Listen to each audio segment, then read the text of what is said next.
They acted as though she had lost her mind. They had been transported far from the station by the elderly woman who appeared to be making up stories. They made fun of her. As one of the officers saw something, he compelled her to tell him about her son. The officers turned pale as the woman called out the name. They had made a career-ending mistake. Samantha Morrison had been utterly alone for years. Without even receiving a single visit, she had been considering moving out, but she was always put off by how exhausting the process would be. After all, there was no one who could help her with it. For the last 2 years, she had been almost completely alone in the world, and that was one of the reasons why, deep down, she didn't really want to stay in that house. Samantha had been a widow for 10 years. The loss of her husband had been the biggest blow of her life. When he passed away, it was like Samantha's whole world came crumbling down. Still, she did all she could to retain hope and maintain her cheerful character. But everything changed when Samantha's son, Charlie, also disappeared from her life. From that moment, Samantha entered a deep depression. And to this day, she still couldn't say she had gotten out of it. She still was mourning the loss of the two people she had loved the most, and she didn't know if she would ever come to terms with it. That was one of the reasons why she wanted to move out of the old house. Each and every corner and every piece of furniture brought her treasured yet painful memories of her husband and her son. But that wasn't all. One particularly annoying neighbor had moved into the house near Samantha's place just a few months ago. In the beginning, it didn't particularly bother Samantha, but shortly after she moved, she started throwing tumultuous, loud parties in her house. Samantha endured the situation the best she could for a while, hoping it would get better eventually, but she was wrong. One night, one of the parties thrown by Samantha's neighbor was particularly loud, to the point where Samantha couldn't even sleep for the whole night. And in the morning, they were still going. What the heck was going on? Samantha decided to drop by her neighbor's place and ask her to please turn down the volume of the music. Little did she know that things wouldn't work out as she would have liked them to. Samantha prepared herself for the conversation and left the house, hoping the new neighbor would be sympathetic to her request. She knocked on the door and waited. A few moments later, the girl opened the door, with evident signs of a long night of partying on her expression. She rudely asked the old lady what she wanted. This is how Samantha approached the issue. "Excuse me, I see you've been having a party. That's all right with me.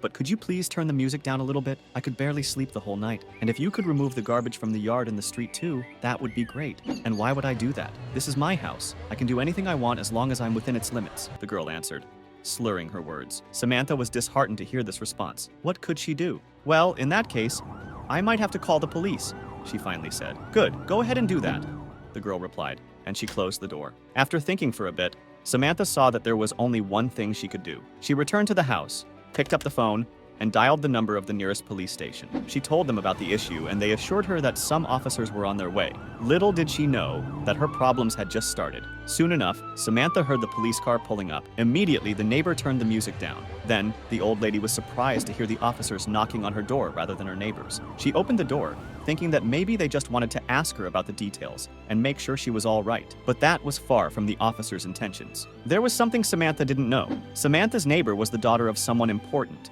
Some big shot in the city's government, specifically, someone with close ties to the mayor. This, in a way, made her untouchable. The officers didn't have any intentions of getting into trouble messing with the daughter of one of the most powerful men in the city. But that wasn't all. They also tried to persuade Samantha not to ever bring them that issue again. So they decided to play along with the neighbor and pretend there wasn't an issue.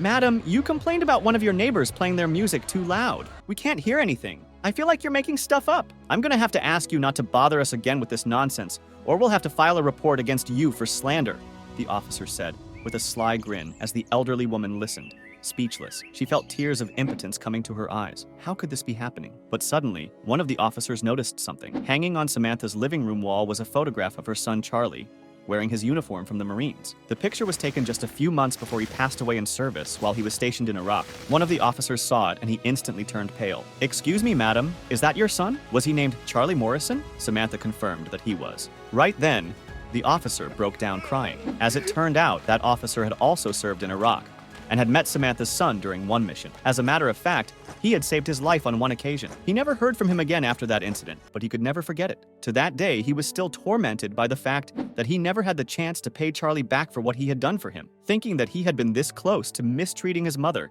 just to protect the image of some politician's daughter, he felt sick to his stomach. So Officer Frank Fileski explained everything to Samantha, from his story with Charlie to the reason why they were initially reluctant to intervene against the rude neighbor. But now, there was no doubt that honoring the Marine who had saved his life back in the day was way more important than the reputation of some politician's daughter. He assured her that they would file a report against the girl even if that meant putting their jobs on the line. Samantha poured coffee for the officers and explained that she had been strongly against Charlie becoming a Marine, but he had enlisted against her wishes. "I cried for 3 days trying to convince him not to join, but I lost that fight," she told them tearfully. All the feelings she'd been bottling up for years came out as she continued to tell them his story. Charlie and his mother had always been close. In fact, they had never spent weeks apart until he joined the Marines. He had graduated high school in 2011 and was based in the Hawaii Marine Corps. The last time Samantha had spoken to her son on the phone, he had sounded upbeat, perhaps because he had almost completed his tour,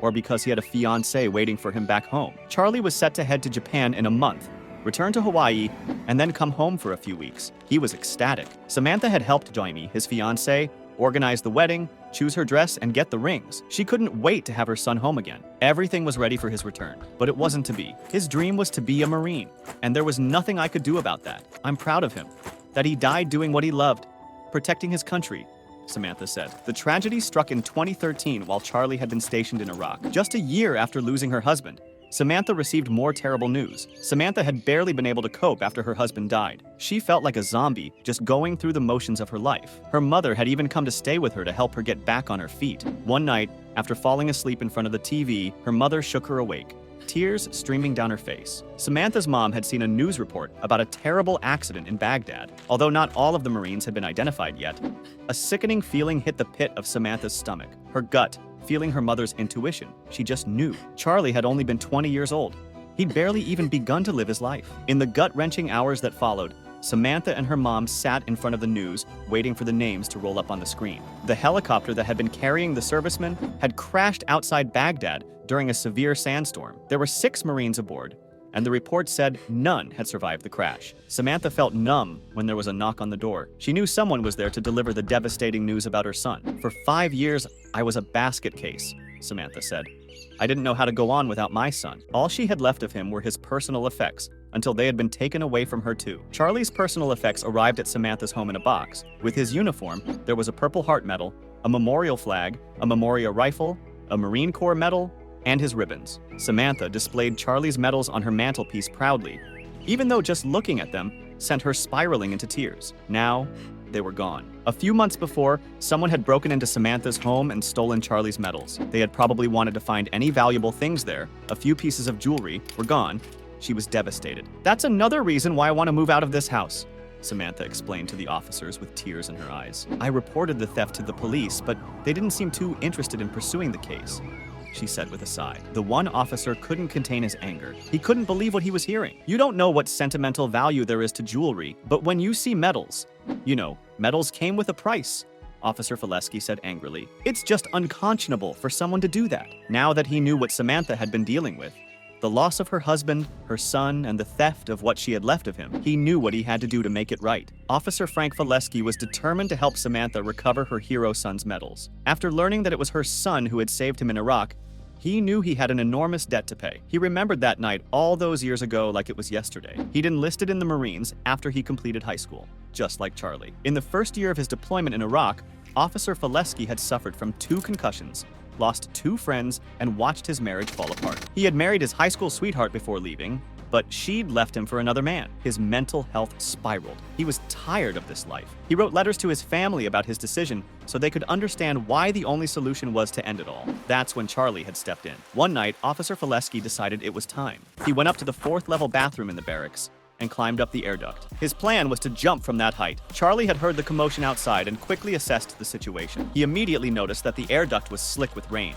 He had to act fast. Charlie sprinted up the 4 flights of stairs and kicked the locked bathroom door in. With 2 other Marines holding him by the legs, he dangled himself upside down out the window and talked Officer Fileski down. Charlie was awarded the Marine Corps Medal for demonstrating poise and resolve as he kept Officer Fileski calm and communicated with the rescue team below. His quick thinking provided time for the fire department to raise their bucket and recover the Officer Fileski. If it hadn't been for Charlie, he wouldn't be here.